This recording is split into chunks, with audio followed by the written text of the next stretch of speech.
Welcome back. With us now from Town and Country Credit Union, we've got our great financial expert with us today, Tony Walls, talking about credit reports, something that we all love to take a peek at every once in a while. Yes. Welcome back, man. It's great to see you. So what's the most important thing we should be looking at or know about our credit reports?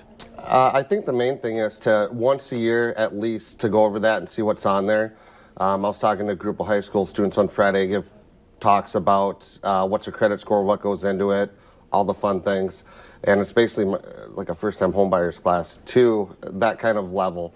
But one of the things that I see the most from 18 to 24, and this can be any age too, is the most common collections that I see. If you switch cell phone companies, I see a ton of, say you switch from AT&T to Sprint, there's a little bill at the end that they get that's on the collection or what have you. Really? Yes, yes. The other thing I see is little medical bills. And this goes out not only for 18 to 25-year-olds, but a lot of times they'll be on mom and dad's health care while they're in college, and they might get a bill and, oh, mom and dad always pay for that. Well, what happens is they get it, they chuck it, and it never gets paid. So then you get a little $40 stupid collection, right? And so just make sure that you're coordinating with if mom and dad are paying that, or if you want to follow up to see if it got paid.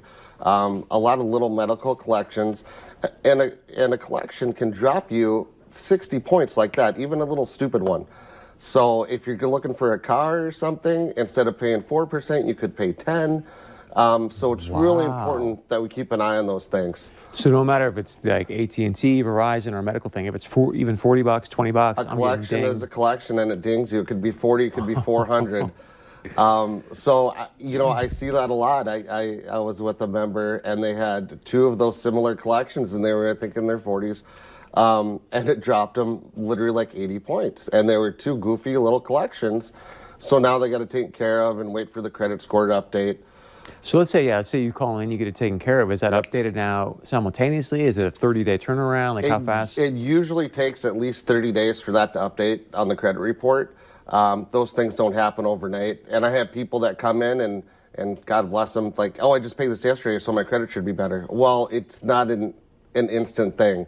So you really want to make sure you keep up on that. And then even when I pay it, then does that collection stay on my record now for the X number of years, or once it's paid? It'll stay on there, but you'll get 80% of the points back for your credit score right away.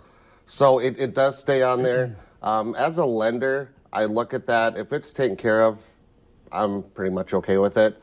But you want to make sure, and the other thing is too, mine's on high school, college kids. But because as a lender, you can still maybe say yes to the loan, but the point is now I'm paying 6% rather than 4%, I think, right? Right. So you want to get that taken care of, because the rate when you get a car loan or a home loan or anything is based off the credit score at the time. Now, even though I know maybe this little stupid collection is getting paid off, I still have to go by the credit score. It's a fair lending act. So just because I know you and I like you, Chris, if you have a low score, I can't give you the best rate, because it has to be even across the board, and it goes off that score. So let's say I'm checking my credit report. Would you say once a year I should be doing that? Yeah, at least, yeah. And is it very obvious, like, oh, here's a collection, or like, I know what I'm looking for and how to mitigate that situation? It should say that on there. Something that I like to do as a lender is when we get that credit report, I like just to go through it with our members. A lot of places don't do that. It takes me about 5 minutes to go over the credit report with somebody, just give them some tips on how to bring up that score. If there's anything that jumps out, like an old collection, or maybe they had something that got paid. The other thing too is if you have collections, say you have a credit card that was past due, and it goes to collections, and you send it off and you pay it, you want to make sure that you get documentation and that you follow up. They should be reporting that to the credit report, but they don't always follow up. So keep all the documentation you have on collections. Thank you for being here. Town and Country Credit Union, give them a shout, check them out. Does great work, and stick around. We got much more coming up right after this.